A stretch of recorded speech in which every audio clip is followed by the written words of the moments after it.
Je suis au Maroc depuis près de 20 ans. Dès que j'ai arrêté de travailler, assez jeune d'ailleurs, j'étais dans les métaux précieux dans une société internationale. Je voyageais aussi bien aux États-Unis que dans le monde entier. J'affinais même des métaux précieux pour le Maroc, de l'or et de l'argent des mines du Maroc. Je suis venu au Maroc et j'ai adoré ce pays, tout de suite. Je ne le connaissais pas bien, mais j'ai eu un ami marocain qui m'a convaincu d'acheter un hectare dans la Palmeraie. C'est ce qui m'est arrivé, et grâce à des amis du Maroc, j'ai construit cette maison dans laquelle vous vous trouvez en ce moment, qui a été terminée en 2002 à peu près. J'ai vécu très heureux, et toujours avec ma femme et mes petits-enfants, comme vous les voyez ici, pendant les vacances, parce qu'ils travaillent en France, ils étudient en France. Et lorsque un nouveau voisin est arrivé, parce que le terrain d'à côté a été vendu, mes ennuis ont commencé, il y a 3 ans, ou 4 ans.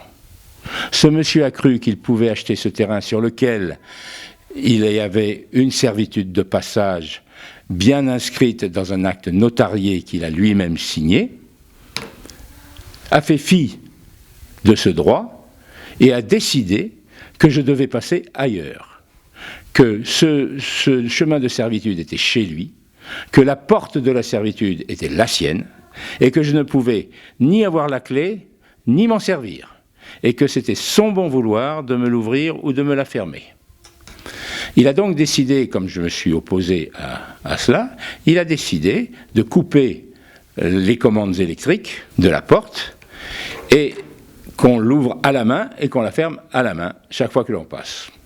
Et parfois, la nuit, à minuit ou minuit et demi, il a fallu que j'appelle le 19 pour que la police, aimable comme tout, même à minuit, ils sont venus. Et là, quand la police arrive, là, le colonel accepte d'ouvrir la porte. Donc moi, je ne suis pas la police. Je ne peux pas ouvrir cette porte et donner des instructions au colonel. Il faudrait qu'il respecte la loi pour que ce loi soit faisable. Voilà. J'ai eu un moment de ras-le-bol il y a 8 jours, le 8 février, je vous le dis, c'est la date, je m'en souviendrai toute ma vie, où à minuit, j'ai mis plus d'une heure pour rentrer dans ma maison, parce que j'étais invité chez des amis, et quand je suis arrivé ici, la porte était fermée. Je ne sais pas si vous vous sentez frustré, parce que c'est votre propriété, vous avez un droit, et on vous le refuse. Je me dis, qu'est-ce que je fais? Je quitte le Maroc, ou j'obtiens gain de cause? Là, il faut que j'emploie les grands moyens. Jusqu'à présent, j'ai toujours, tout le monde m'a dit que c'est mon droit.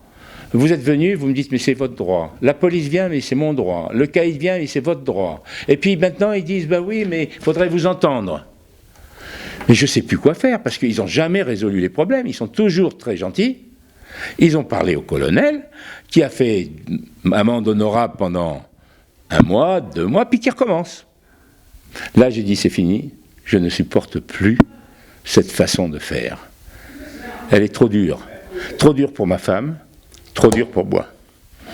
Voilà, je vous ai donné un peu l'histoire. Alors le conflit, il est simple, hein. J'ai un droit de servitude, il ne veut pas que je l'utilise. Aussi simple que ça. En prétextant qu'il y a un autre chemin ailleurs, dans la Pampa, et que je prenne un hélicoptère pour aller chez moi. Mais oui, on a écrit hier une lettre à Sa Majesté, et je pense qu'on va en faire une lettre ouverte.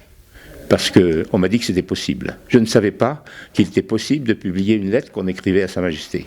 Si c'est possible, je demande le droit de le faire. Parce que j'ai rien à cacher.